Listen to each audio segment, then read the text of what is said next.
Hi, my name is Colleen. I am a clinical hypnotherapist. I'm a past life regression therapist and a life between lives or spiritual regression therapist.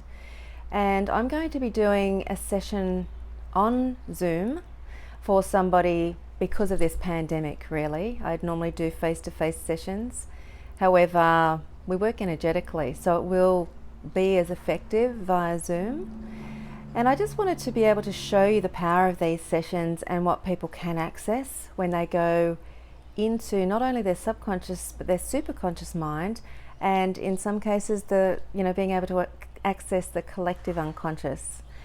So we work very quantum. Wherever we go, we're meant to, and the session will go wherever the client is ready. So if the client is not open to accessing something, then of course it won't present. But if the client's very open to whatever presents, then they lead the session. I'm purely facilitating. I take them to a space and uncover what they're experiencing.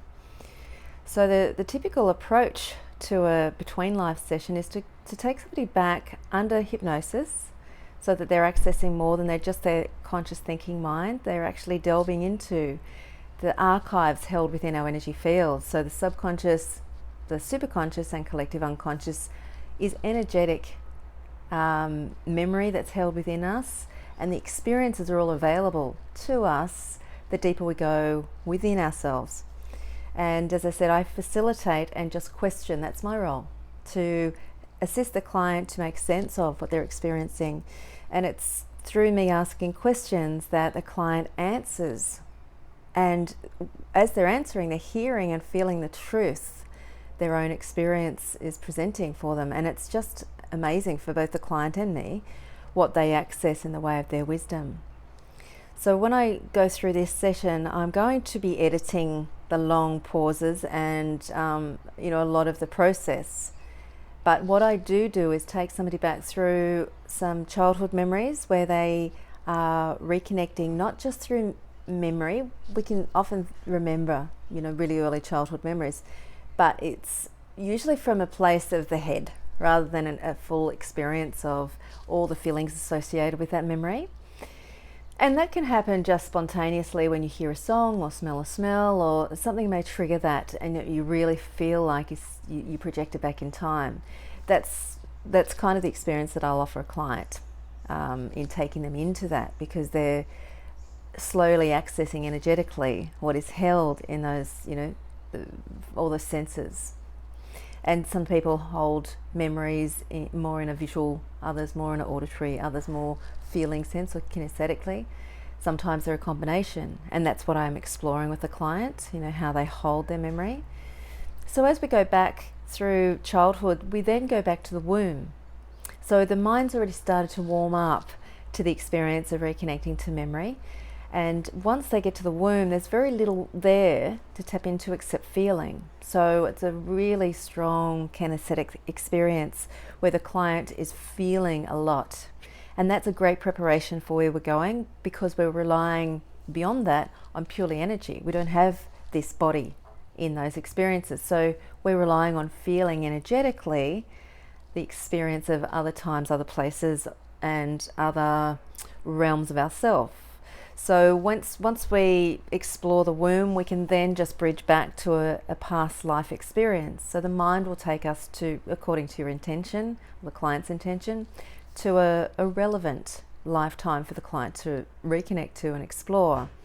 And there'll be a reason for that. So we don't just miss all of that, even though we're not there for as long as I spend in a past life with a client. Now on that, a past life experience is a really important first step for a client, because again, the mind is getting used to going deeper each time and letting go and thinking less and analysing less, and therefore more comes and it becomes more fluid. So having that first past life experience where the client goes all the way to the death scene and beyond ensures that we know the client is ready for a between life or a soul awakening, sort of experience. So they've already done that before coming, as the client that I work with now has as well. And it has been a long time since she has had that experience. However, I feel that she would be able to access that space.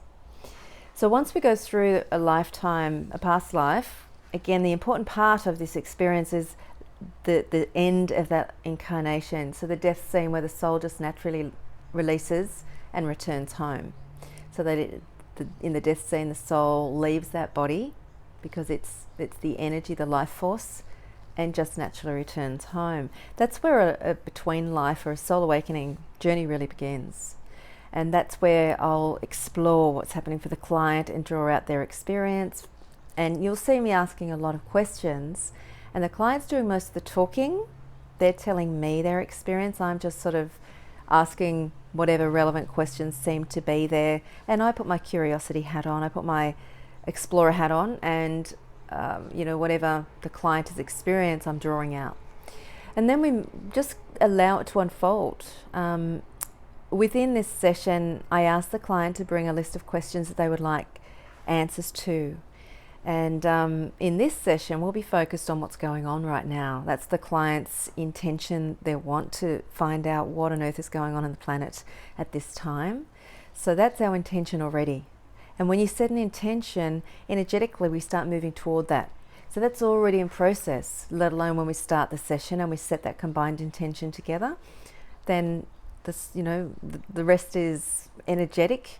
It's higher aspects of ourselves that are kind of moving toward that, and we'll be really interested to see what the answers are to the questions. So sometimes I'll be asking questions of the soul that the client, because they're connected so powerfully. Some of us call it higher self, some of us call it soul self, source energy, whatever it is, that higher aspect that we're connected to, but often not trusting of, or we've snuffed it out in some way in our human experience. But the more we connect to it, the more we listen to it, the more we trust it, the more we get. So that this kind of session is really powerful for that to expand. And certainly when you touch that soul essence, there's nothing more powerful than to feel that as your truth and your knowing. And my intent is always to allow and facilitate and support a client to really embody that, because once you know something, you can't unknow it, and it's felt within their physical body, within their sense of self. And that's what I'll be endeavouring to do. Now, I've sent this client a little meditation, well, it's a little self-hypnosis experience for them to be able to listen and sort of get used to my voice, get used to the suggestions I set up, that if I was in the room with them, I would use what we call an anchor, and that would be me placing my hand on the client's shoulder to take them deeper. It's a sense of a feeling of my hand on their shoulder. So I'm going to be embedding that suggestion into the session that they're listening to before this, so that whenever I say it during session, I'll set it up again, but their mind's already heard that. They've already become aware of what that means, so I'll be able to utilize that in session, even though I'm not physically there to do that. Their mind knows exactly how that feels to have a hand just press on their shoulder. And the other one I'll use is a third eye anchor, where whenever I place my hand on their third eye, it connects them more powerfully to their soul knowing, their soul memory, their soul wisdom, depending on what I've set up in that suggestion. So that will hopefully make sense to you when you actually watch that. I have set it up so I'll be utilizing those anchors, and the client's used to my voice, so the energy of my voice is already starting to support them to go deep into themselves and to access more and more of who they are. So that's already been set up in a session beforehand, as you as client would receive a recording of that. So sit back and enjoy. I'll try not to make it too long, but I will edit the really important, beautiful parts of the journey, and the importance of you recognizing certain parts that are important, but absolutely the wisdom that comes and the experience. So I really hope you enjoy, and please don't hesitate to send questions. If there's enough questions around the experience, I'm more than happy to do another little video to cover those. But I may do quite a few of these sessions anyway, if I have people's permission, and I'm very thankful for Sharyn to be that person that will be the feature of this soul awakening. So thanks so much for watching, and please subscribe to my channel so that you get updates when I do upload another video about this work in some capacity, or possibly another session. Until then, take care.